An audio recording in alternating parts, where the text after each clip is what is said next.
Penertiban alat peraga kampanye (APK) yang dinilai colong start kampanye di Kota Palembang terus dikebut pihak Bawaslu Palembang.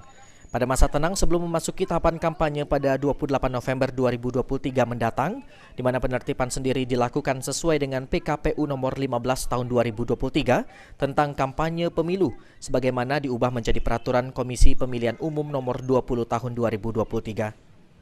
Ditemui usai rapat paripurna pada Selasa 7 November 2023, Ketua DPRD Kota Palembang Zainal Abidin menyetujui langkah yang diambil Bawaslu Palembang dalam menertibkan APK.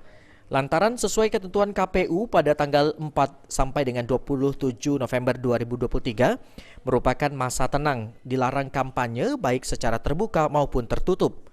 Dengan pelaksanaan penertiban APK ini diharapkan pihak Bawaslu Palembang bisa melakukan penertiban secara menyeluruh dan juga tidak tebang pilih. Ya, karena sesuai dengan ketentuan dari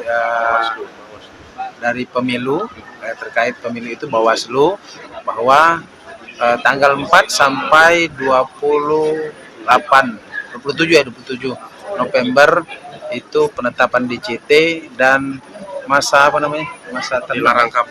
dilarang kampanye itu spesifik lagi, itu pelarangan untuk kampanye baik secara terbuka dan tertutup.